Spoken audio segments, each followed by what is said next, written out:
Obrigado, gente. Obrigado pelo convite. Acho que a gente vai ter um painel bem interessante, gente, porque a gente combina aqui duas experiências bem complementares. O Zeca muito em marketing, branding, experiência do consumidor, e o Elmar em processos de venda, otimização, eficiência. Eu acho que é um complemento bem interessante. Já trabalhei com os dois e gosto muito da abordagem que eles trazem aqui para a gente. Vamos pegar um gancho, então, já, né, que tivemos a tal da interoperabilidade. Zeca, eu queria que você continuasse explorando a questão de experiência do consumidor, tipo a gente fala de branding, mas primeiro de experiência do consumidor, né? A gente sabe que com a digitalização se permitiu, e muitas empresas têm conseguido fazer isso com eficiência, se dá um nível de personalização, né? Um nível de experiência, que a gente chama de CX para o consumidor, né? Isso gera nele, por ter essa experiência em algumas empresas, um nível de exigência muito maior para receber isso também de outras empresas, como você estava citando aqui, o caso de uma cotação em 7 dias e tal. Queria que você elaborasse um pouco mais como você vê esse tema e como é que você está tendo essa experiência aí com seus clientes, até na própria Sul América. Bom, obrigado. Bom dia a todos. Bom, o Baeta me ajudou aqui, né, com a cotação em real time, né, e essa introdução que a gente já fez. Eu acredito muito nisso, né, essa coisa de que o consumidor é um só. A gente tem muitos exemplos, né, esse consumidor, não existe essa era, o consumidor de seguros, o consumidor de bem de consumo, o consumidor de celular, quer dizer, acabou isso, né? Esse consumidor, ele tem uma expectativa hoje de ter uma experiência premium, né, no momento de compra. A gente tem alguns exemplos, né, que, sei lá, na Netflix, né, a Netflix hoje analisa, né, o horário que você assiste a Netflix, o que você assiste, quem assiste, né, na tua casa, né, quais são os gêneros que você gosta. E ele tinha oferta exatamente as coisas que você gosta, né? Então, assim, a Amazon, a mesma coisa, né? Quer dizer, quantas vezes que você recebe ofertas exatamente com as coisas que você estava pensando, né? Parece que eles descobrem o que você estava pensando. Quantas empresas que você pensa e ela te oferta, quer dizer, tem os algoritmos, né, que trabalham nesse sentido. Então, essa experiência de compra tem que ser repetida, assim, e aí você se depara com segmentos que não tem, né, não repetem isso. No seguro isso é muito comum, né? Você vai lá e cai numa vala que te levam para um corretor que demora para te ligar e que você acaba optando por outro, como eu até desisto da compra. Então, eu acredito muito nisso, né, nesse processo. E esse envolvimento, essa fluidez, né, no processo de compra, eu acho que as empresas precisam buscar isso a qualquer custo. E acho que essa é um diferencial. Quem não entrar nesse processo, acho que aí tem empresas aqui, né, inclusive a nossa conhecida aqui, a nossa Norden, que pode nos ajudar nesse processo. Acho que a gente precisa estar em busca desse processo, dessa experiência premium de compra. Legal, obrigado, Zeca. Eu concordo com você, eu falo também para alguns clientes, né? Acho que vale para todo mundo aqui.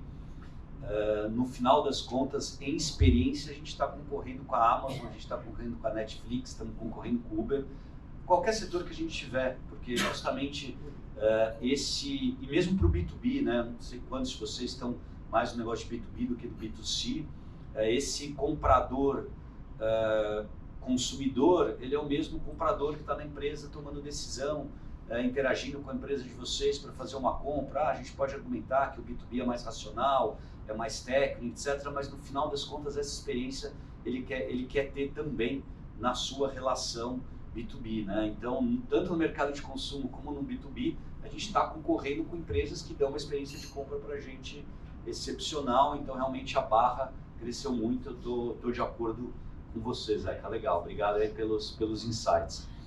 Passando agora um pouco para o mundo de vendas, depois a gente vai voltar, porque vale a gente conversar de branding e marca, né, Zeca?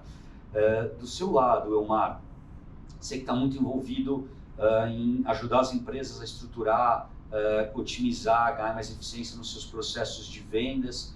Como é que você viu nesses últimos anos quantidade de ferramentas, possibilidades que o digital trouxe? O que você tem visto que as empresas têm feito? Como você acha que elas podem otimizar e ganhar eficiência nesses seus processos de vendas? Bom, primeiramente, super obrigado ao Rafa, à Norden, né, pelo convite. Foi muito legal estar aqui com vocês. Bom, Marcelo, boa pergunta, né? Acho que, assim, tem claramente uma proliferação aí de ferramentas, de possibilidades, né, no processo de venda. E eu vejo que isso gera um desafio muito grande, né, nas empresas, de entender o que realmente vai ajudar com os desafios de negócios que a empresa tem, né, e depois também da adoção dessas ferramentas, né. Então, acho que tem até hoje, né, pelo que eu vejo, muitos desafios de simplesmente, por exemplo, empresas que adotaram Salesforce ou Microsoft Dynamics ou, né, alguma dessas ferramentas, vamos dizer, CRM avançados, né, de usar mesmo as funcionalidades mais básicas, né, dessas ferramentas, de conseguir que isso seja pela força de vendas, pela equipe comercial, seja realizado esse potencial, né? Muitas vezes existe uma questão de um foco muito grande no momento da implementação, né, dessa ferramenta, mas posteriormente, né, na parte de atualizar, na parte de descobrir que módulos adicionais poderiam ajudar, a empresa se perde. As recomendações que as ferramentas dão não são óbvias para os vendedores, então eles começam a desenvolver um certo ceticismo, né? Então eu acho que ainda existe um desafio muito grande de fazer o básico, né? E a gente vê isso da mesma forma agora quando a gente fala de inteligência artificial, né? Então, assim, acho que tem aplicações óbvias, né, que estão já na mão, né, mas que ainda não acontecem de uma forma estruturada, né? Então, por exemplo, né, eu posso abordagens de novos leads, né? Eu posso já otimizar isso com inteligência artificial, né? Eu posso meus textos, meus materiais de marketing, meu site, eu posso, tudo isso já é possível, né, eu otimizar com inteligência artificial, com ChatGPT ou outras ferramentas, né? Mas mesmo isso acontece só de forma bem artesanal, né? Então eu acho que as ferramentas estão disponíveis, mas a parte de escolha da ferramenta certa e a adoção e uso efetivo é o grande desafio. Legal. Eu tenho conversado bastante sobre isso. Eu acho que a boa parte do público aqui está em tecnologia, né? Tem bastante gente envolvida em tecnologia, né? Está tendo uma mudança, vocês devem estar percebendo isso dentro das empresas, que antigamente quem contratava a ferramenta era sempre a área de tecnologia, né? E hoje muitas decisões de ferramenta nascem na área de negócios e são tomadas na área de negócios, e a área de tecnologia é chamada, obviamente, para validar, homologar e etc, né? Então, eu acho que nunca a gente teve um momento tão interessante para estar na área de tecnologia, porque tecnologia está já há algum tempo, né? Mas antes era enxergado, não, está lá na sala do mainframe, aquela pessoa lá que está enfurnada, cuidando de infraestrutura e tal. E hoje, se você está em tecnologia, é você poder estar muito mais próximo do negócio, das áreas que estão gerando, aqui nós estamos falando de marketing e vendas, né? De tecnologia, né? Quando falando de experiência de consumidor, desenvolver app, UX, etc. e tal, em vendas, como trabalhar o CRM, como apoiar a área de negócios. Então, eu acho que estar na área de tecnologia hoje não só é mais relevante, como é mais interessante para quem souber fazer esse shift, né? De ter um olhar de negócios, de estar próximo da área de negócios e ser um facilitador, né? E acho que ainda tem esses dois perfis no mundo de tecnologia, né? Tem um facilitador que está entendendo a demanda de negócio, está apoiando para aquilo acontecer, mas ainda tem aquele perfil de tecnologia que é o cara do não, né? Ah, não dá para fazer isso, não pode fazer aquilo, tem o compliance, aí como é que eu vou resolver esse problema, que isso vai me gerar uma outra questão e tal. Então, eu acho que essa transição é um desafio para a área de tecnologia interessante que você me trouxe aqui, essa reflexão, Omar. Legal, bacana. Aliás, até queria ouvir vocês depois, quem está vivendo esse shift aí de estar mais próximo da área de negócios, ajudar a resolver de uma maneira com tecnologia esses desafios de negócio. Voltando aqui para você, Zeca, quando a gente fala de marca, né, o que a gente percebe, né, que aconteceu nos últimos tempos, né? O mercado, o nível de competição com a digitalização, facilidade. Vamos dar um exemplo, de novo, fazendo aqui um mix aí com vocês de tecnologia, né? Qualquer startup que fosse começar um negócio há 10 anos atrás, qualquer uma ia ter que botar aí pelo menos uns 200, 300 mil reais para montar um mínimo de infraestrutura, servidor, software, comprar licença, etc. Se tinha uma barreira de entrada para operar, no mínimo de 200, 300 mil reais, às vezes muito mais, dependendo do segmento que você está. Hoje em dia, você não tem mais essa barreira, você contrata um software as a service, né, bota um servidor na nuvem com preço muito baixo e dá para sair operando, né?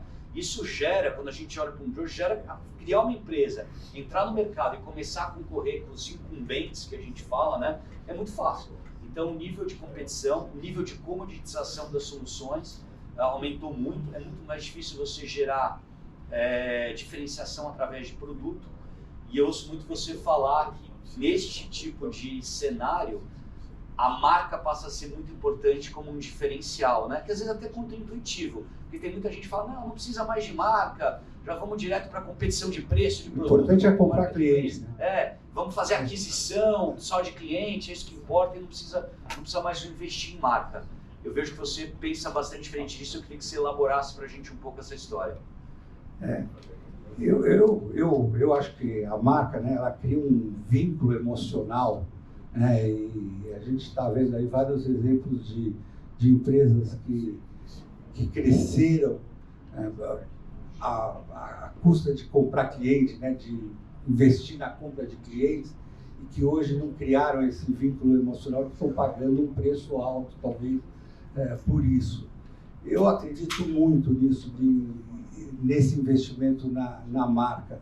Acho que as marcas, elas criam, né, um exemplo por exemplo, da Nike, a gente podia dar, né, essa coisa dela, né, investir no atleta, né, ela ter uma história para contar, ela criar realmente ela criar uma relação com o público-alvo dela, né? Assim, eu acredito muito nisso. Acho que isso cria um fator de decisão de compra no meio de tantos estímulos, né, nesse mundo digital. Então, eu acredito muito nisso. Mas eu estava aqui também pensando nesse processo que o Elmar falou, assim, quando você tem um intermediário mercantil muito forte em alguns segmentos, né, e você implanta uma ferramenta e você precisa desse intermediário mercantil, como no caso dos corretores de seguros, no caso dos concessionários de veículos, você vê que às vezes essas ferramentas que você implanta, você estava citando, eu vou fazer aqui um desvio na nossa conversa, elas são difíceis de você realmente fazer que as pessoas adotem, né, essas ferramentas. o básico, às vezes, eles não fazem, né? De você construir uma ferramenta. Queria até entender depois como é que você faz isso no mercado B2B, né? Como é que você cria esse mecanismo de você tratar esse lead, né? Que você faz. Porque, além da marca, você precisa fazer esse relacionamento com esse cliente, né? Como é que vocês fazem isso? Mas eu acho, voltando aqui no nosso caso da marca, acho que a construção da marca nesse mercado digital, ela é fundamental. Eu acho que investir nessa criação da marca cria um vínculo que é fundamental nesse mundo digital. Legal. E só pegando, acho que elaborasse um pouco mais aqui, Zeca, que quando a gente fala de construir marca e cita Nike, cita Amazon, né? Às vezes cria nas pessoas coisas, pô, mas se eu sou a Nike é fácil, se eu sou a Amazon é fácil, eu tenho fundos ilimitados, e eu aqui, que sou uma empresa média, ou não tenho um produto tão sexy, como é que essas empresas podem pensar marca e conseguir construir de uma maneira que caiba no budget delas, de uma forma que seja viável? Eu acho que, basicamente, com serviço e relacionamento. Acho que, basicamente, com relacionamento com o seu público-alvo. Com bom produto, né, com uma entrega premium e não querendo abraçar o mundo, né? Trabalhando ali na sua região, muitas vezes com foco naquele segmento, limitando a sua oferta em algum segmento, em algum público, né? Que não dá para você fazer uma oferta para todos e para todos, e em todos os segmentos. Acho que trabalhando no relacionamento, basicamente. Legal, bacana.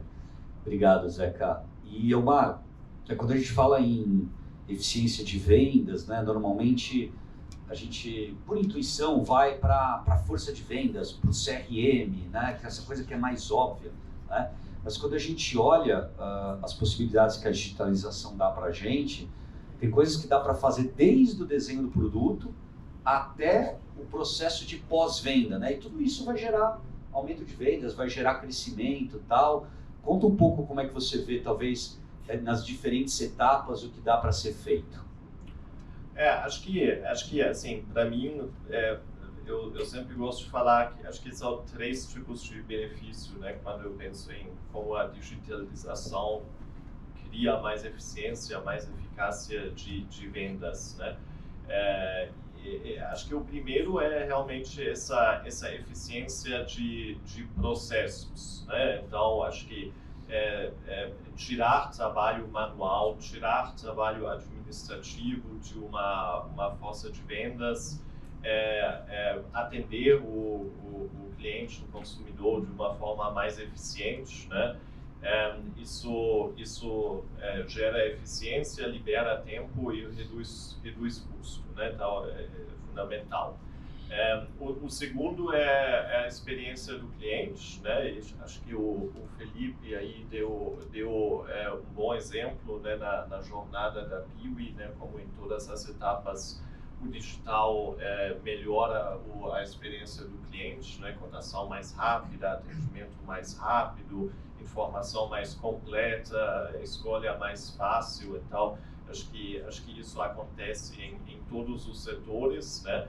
E ele não necessariamente conflita com a questão do custo, né? Muitas vezes a mesma coisa que reduz custo melhora também a experiência, né? Eu tive essa experiência falando de seguros, né, ontem, né, vou viajar para a Europa amanhã, então precisei emitir lá o certificado internacional de seguro de saúde, né, que eu consigo fazer agora no chatbot da Porto Seguro, né, em 2 minutos está emitido, né, enquanto antigamente, né, ligar no call center, então reduziu o custo e melhorou minha experiência, né.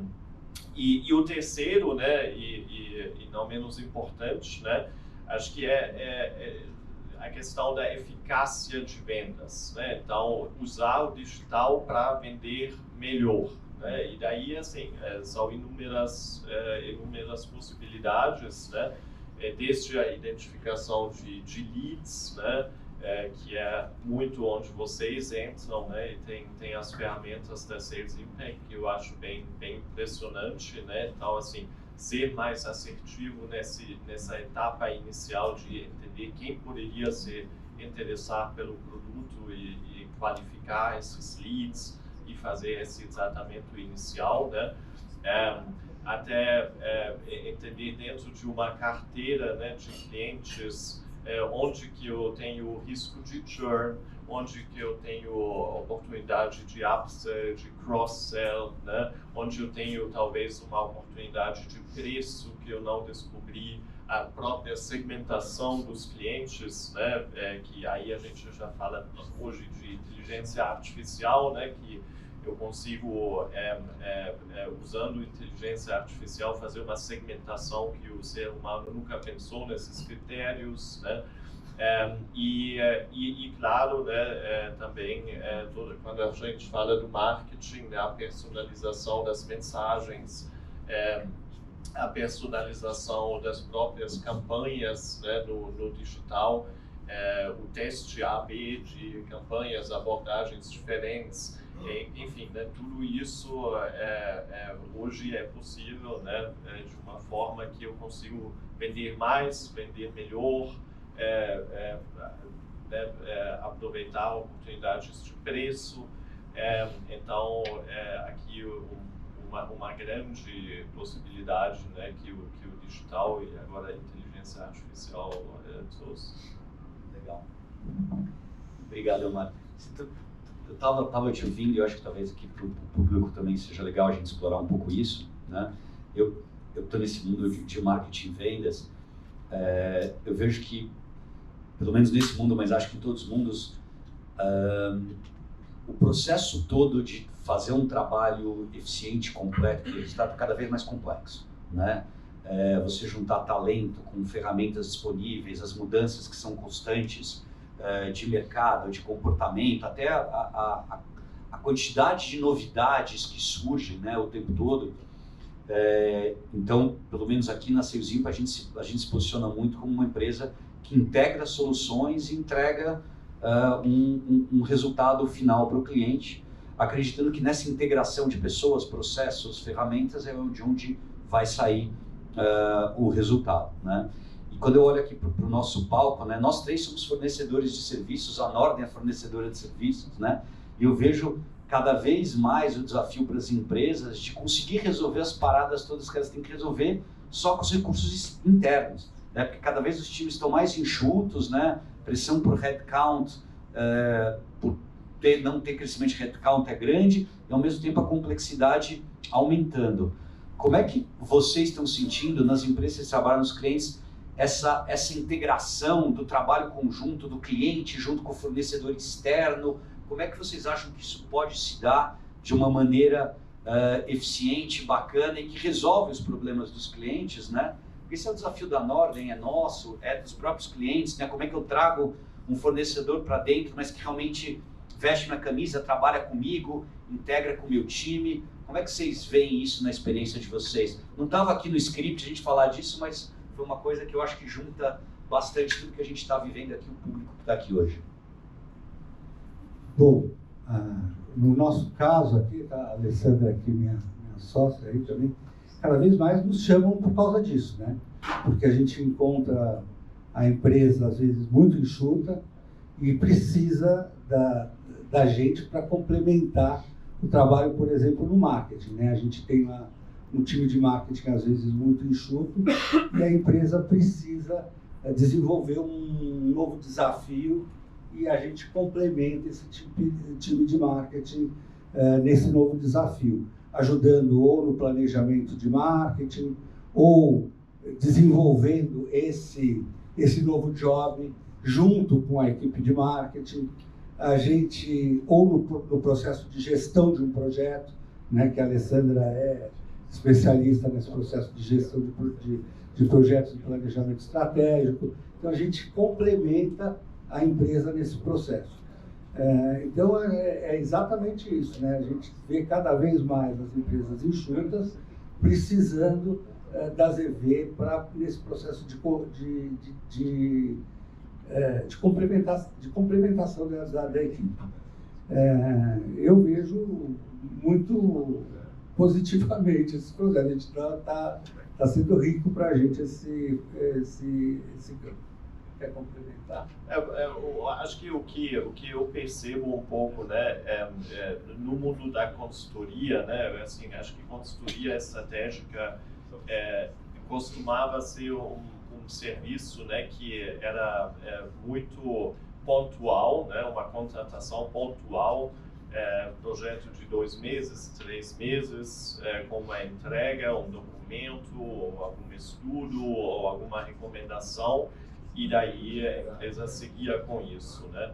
E acho que a gente sempre estava um pouco desconfortável com esse modelo. Ele obviamente tem suas aplicações, mas quando a gente fala de processos de transformação, seja transformação digital, seja transformação operacional de uma empresa, seja o que for, ele não funciona tão bem e você precisa de um modelo diferente. E acho que as próprias empresas, quando estão nessas jornadas de transformação, estão perguntando mais para a gente, bom, vocês têm modelos alternativos, né, onde talvez, né, vocês sejam muito mais um orquestrador, um facilitador dessa transformação ao longo do tempo, né, trazendo perspectiva de fora, trazendo uma certa disciplina, colocando o foco da empresa nisso, né, porque naturalmente as pessoas, vamos dizer, desviam para o seu dia a dia, exatamente.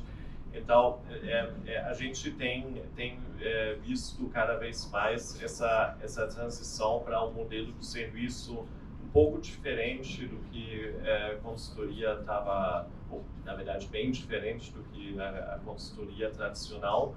E a gente tem visto que isso tem sido muito beneficial, né? Então, assim, acho que como consultor, antigamente a gente tinha muitas vezes essa frustração de, bom, você faz aí um estudo, uma recomendação, e quando você olha um ano depois, pouca coisa ou nada aconteceu, né? E quando você trabalha nesse modelo mais de orquestrador de uma transformação, você vê as coisas acontecendo. E daí é muito bom. Legal, obrigado, Elmar. Rafa, quer partir para perguntas? Acho que a gente já deu uma boa explorada aqui. Tem tema para ver se alguém tem alguma pergunta, alguém quer explorar algum tema mais aqui com a gente. Deixa eu...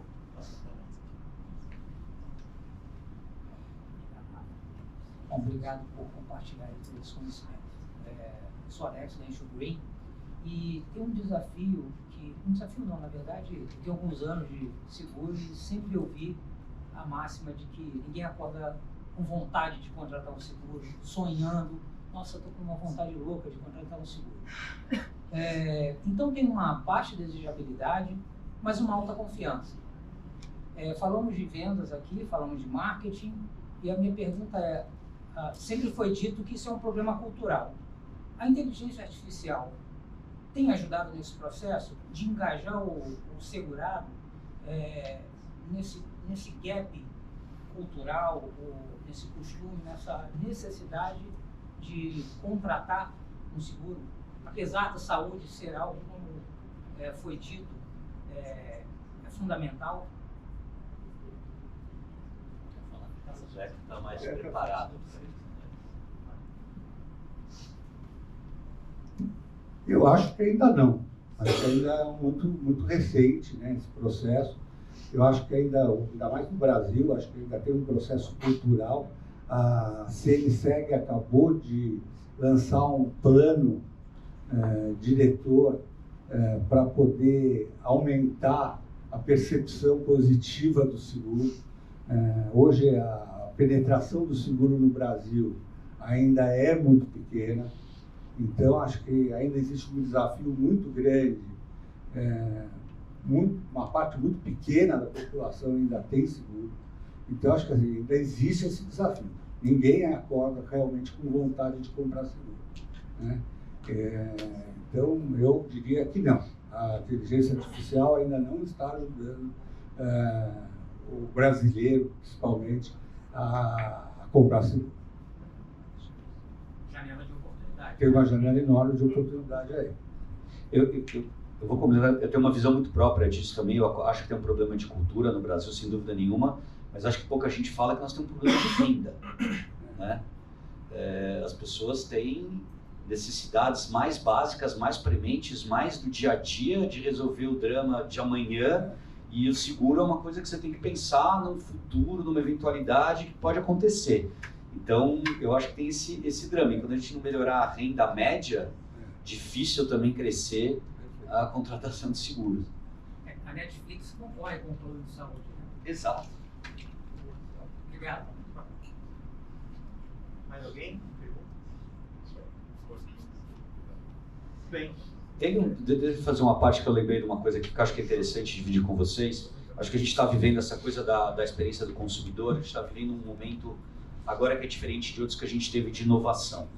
Quando a gente olha para o passado, a maior parte das inovações, elas surgiam no mercado empresarial e no mercado militar, no negócio militar e não no mercado de consumo. A internet surgiu por conta de uma necessidade militar.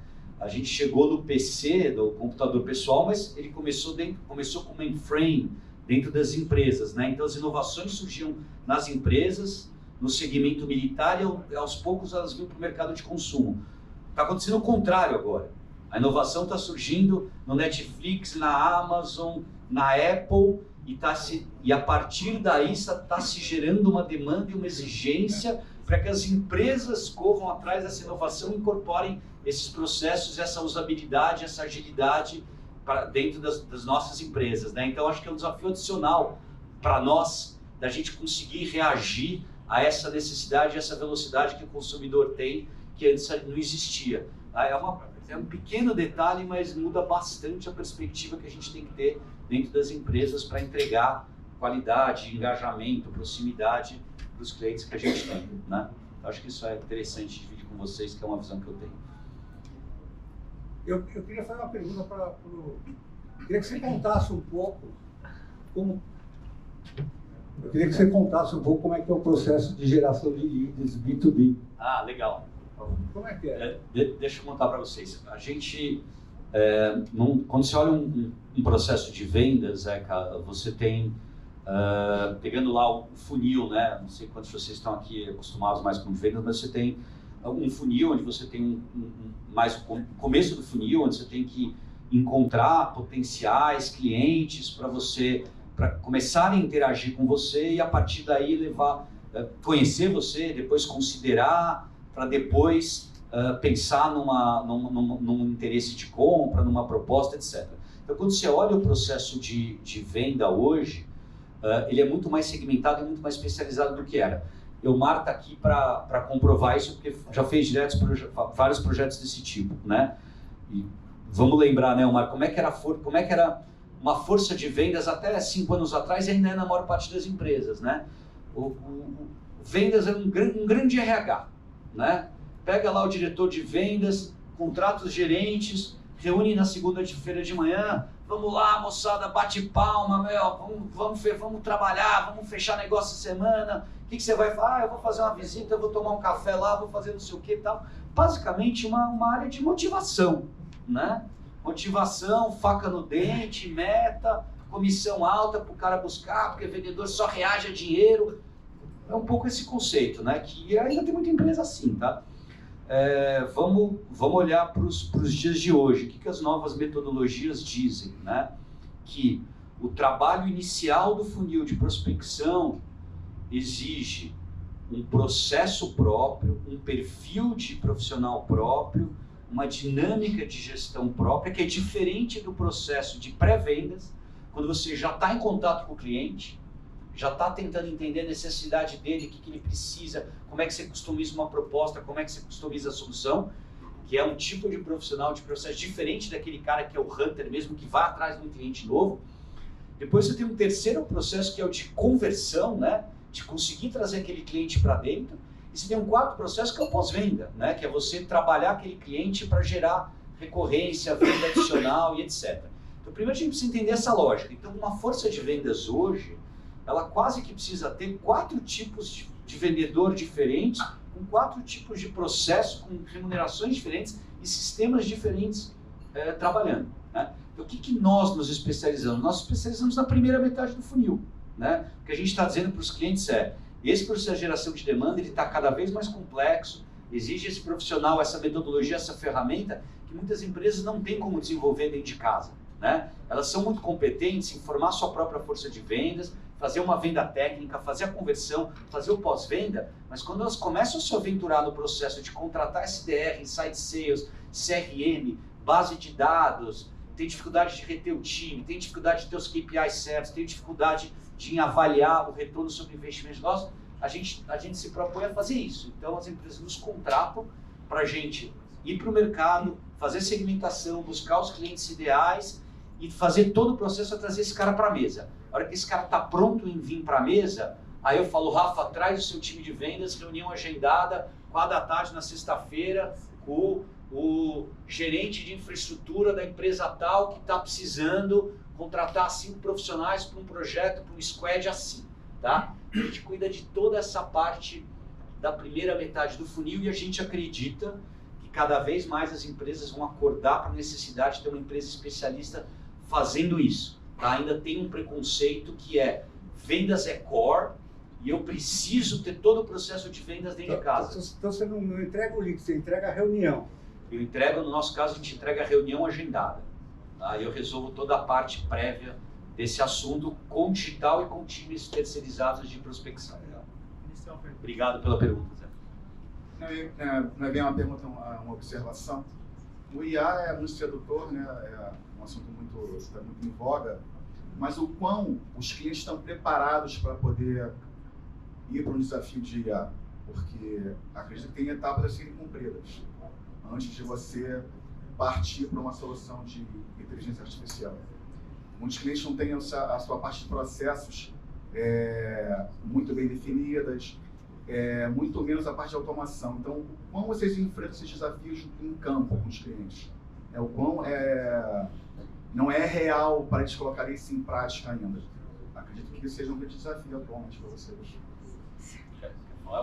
O que eu observo, né, primeiramente que o interesse é muito grande no tema, né, e tem uma necessidade inicial de educação, vamos dizer, né, cultural, né, então o que é machine learning, né, o que é a IA generativa, né, o que já existe, o que ainda vamos dizer, né, futuro próximo, mas futuro, né, e acho que isso é quando você tem uma empresa ou quando você trabalha numa empresa, isso é um pouco a primeira coisa que você pode fazer, né, de estimular essa educação inicial para as pessoas saberem o que tem, o que não tem, o que eles talvez podem usar, onde eles acham esses recursos, né? E aí eu acho que o que eu vejo que também tem bastante benefício é criar casos de uso específicos, limitados, pequenos, mas ter casos de uso. Exatamente. Então, assim, pode ser realmente, né, bom, pega seus e-mails, antes de mandar seus e-mails, use uma inteligência artificial, explica para ele o que você quer com esse e-mail e pede para ele melhorar o seu e-mail, né? E as pessoas se surpreendem, né, o que sai do outro lado, né? Então, coisas muito básicas, né, pequenas, mas para aprender as oportunidades, as possibilidades, né, e começar a explorar mais, né? E eu acredito muito mais nisso do que vamos ter uma inteligência artificial revolucionária que vai reorientar toda a nossa estratégia, né? Acho que aí é melhor começar pequeno, mostrar interesse, mostrar apoio da liderança, né, da empresa para essas iniciativas, comemorar, né, pequenos sucessos e daí e crescendo. Dá para complementar? Já dá. Olha, eu acho o seguinte, acho que a gente tem aqui, é natural a gente criar uma complexidade nessa história, falar da inteligência artificial como revolucionária e como transformadora, e tem esse fenômeno, tá? Mas para a maior parte das empresas, não vai construir sua própria solução de inteligência artificial, não vai construir um modelo próprio, mas a capacidade que você tem de aproveitar os modelos existentes para dar uma otimização enorme no seu trabalho é muito, muito grande, né? E tem coisas, eu vou dar um exemplo prático do meu negócio para você ver que é uma coisa simples que a gente fez com o ChatGPT. Eu acabei de explicar que a gente faz prospecção de novos clientes, né? Então, eu pego o meu time de Hunter, um detalhe de como é que era o processo dele. Ele recebe lá na base de dados, você tem que entrar em contato com essa empresa aqui. O que ele tem que fazer? Ele dá uma entrada no site da empresa, né? Deixa eu ver o que é essa empresa, o que ela faz, que tamanho ela tem, etc e tal. Então você imagina várias vezes por dia, sai do sistema, entra no browser, entra no site da empresa, entra no LinkedIn, dá uma estudada na empresa, ele vai gastar 5 minutos ali para ter um cheiro do que é essa empresa. Nós fizemos um processo com o ChatGPT, com uma API integrada no nosso CRM, que em meia hora nós baixamos 22 mil empresas para dentro do CRM, um resumo do que é aquela empresa. Hoje, o meu Hunter não precisa, antes de ligar para a empresa, sair e pesquisar o site. Ele já tem no CRM ali 3, 4 parágrafos resumidos do que é aquela empresa. Você imagina, cada um desses caras já ganhou 1 hora por dia de eficiência com uma solução muito simples, né? E tem N oportunidades dessas nas nossas empresas. Todo gerente apoiado pelo ChatGPT, bem instruído e sabendo como fazer um prompt, e sabendo como trabalhar com aquilo, aumenta a sua produtividade em 20, 25%. Você imagina isso multiplicado por 10, 20, 30, 100, 200 pessoas. É enorme. Você não precisa desenvolver nada internamente. Perguntas certas e palavras-chave corretas não vão conseguir. Bem, Sim.